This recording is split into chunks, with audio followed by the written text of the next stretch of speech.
Assalamualaikum warahmatullahi wabarakatuh. Halo semuanya, bertemu lagi dengan Bu Retno. Nah, anak-anak Bu Retno, bagaimana kabarnya? Semoga kalian dalam keadaan baik dan sehat selalu ya. Kali ini Bu Retno akan memaparkan materi yang akan kalian pelajari. Kira-kira apa tuh materinya? Apa coba tebak? Gimana? Bisa jadi. Apa? Oh, iya. Nah, materi pembelajarannya kali ini diperuntukkan untuk kelas 4, yakni tema 6, subtema 2 di pembelajaran 1. Yuk siapkan dulu buku catatan dan alat tulismu. Dan tujuan pembelajaran kali ini kalian diharapkan bisa menganalisis unsur-unsur dalam puisi dan juga maknanya dengan tepat. Lalu kalian juga bisa diharapkan untuk bisa membandingkan siklus hidup dua hewan yang berbeda dengan tepat. Bagaimana? Sudah siap belajarnya? Ayo kita langsung berangkat menuju materinya.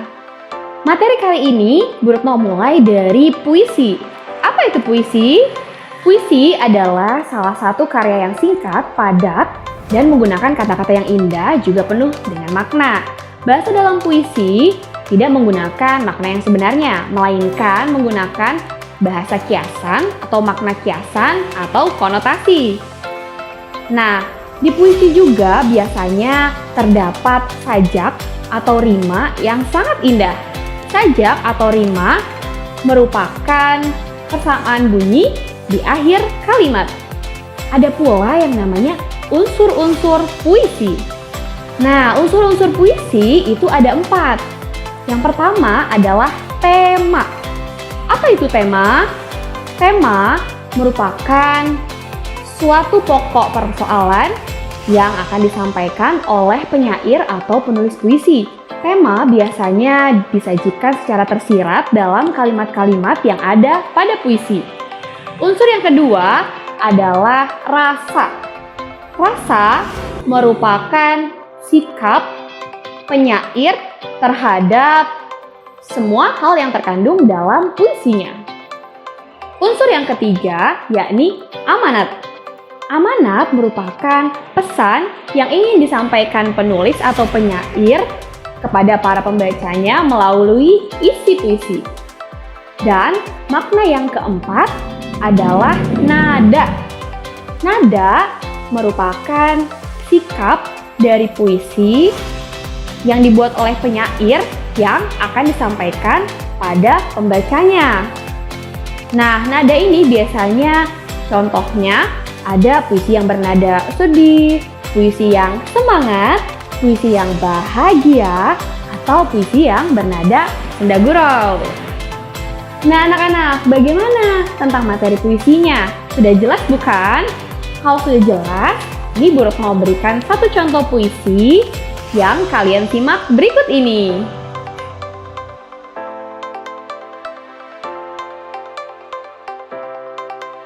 Bagaimana tadi puisi tentang cita-citaku yang sudah kalian amati?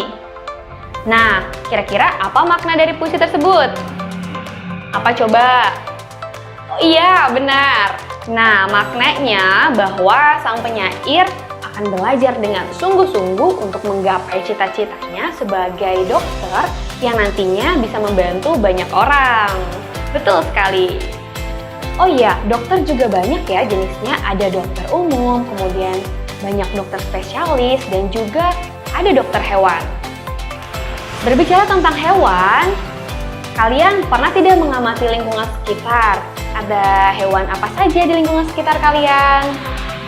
Kalau Bu Retno, di lingkungan sekitar Bu Retno itu banyak sekali hewan. Dari mulai ada nyamuk, ada semut, kemudian ada cacing, ada katak, ada belalang, ada capung, dan banyak lagi hewan-hewan lainnya. Pasti kalian juga memiliki banyak hewan-hewan ya, entah itu hewan peliharaan atau hewan yang ada di lingkungan sekitar kalian. Masih seputar hewan, kita akan membahas tentang siklus hidup atau daur hidup hewan. Siklus hidup, apa itu siklus hidup? Nah, siklus hidup merupakan tahapan pertumbuhan hewan dari kecil hingga dewasa. Pada siklus hidupnya, hewan ada yang mengalami perubahan bentuk, ada pula yang tidak. Nah, hewan-hewan ini tahapannya disebut dengan tahapan metamorfosis. Metamorfosis sendiri dibagi menjadi dua bagian. Yang pertama ada metamorfosis sempurna dan yang kedua ada metamorfosis tidak sempurna. Metamorfosis sempurna merupakan perkembangan hewan dari pertama menetas sampai dengan hewan nanti dewasa yang memiliki perbedaan bentuk tubuh yang sangat mencolok. Sehingga bentuk tubuh hewan yang baru menetas akan sangat berbeda dengan hewan dewasanya. Contohnya ada katak, ada kupu-kupu, dan nyamuk. Kemudian yang kedua adalah metamorfosis tidak sempurna. Metamorfosis tidak sempurna merupakan perkembangan hewan yang baru menetas, bentuknya hampir sama dengan hewan dewasanya. Contohnya adalah ada capung, kemudian ada belalang, dan hewan lainnya. Yuk kita amati dan pahami tahapan metamorfosis katak dan capung berikut ini. Siklus hidup katak. Katak bertelur, menetas menjadi berudu, tumbuh menjadi berudu berkaki, katak berekor, dan katak dewasa. Siklus hidup capung.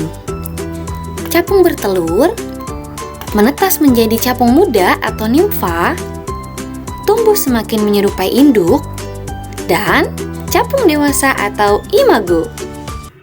Nah, bagaimana tadi penjelasannya? Bisa kita simpulkan bersama bahwa katak merupakan hewan yang mengalami metamorfosis sempurna.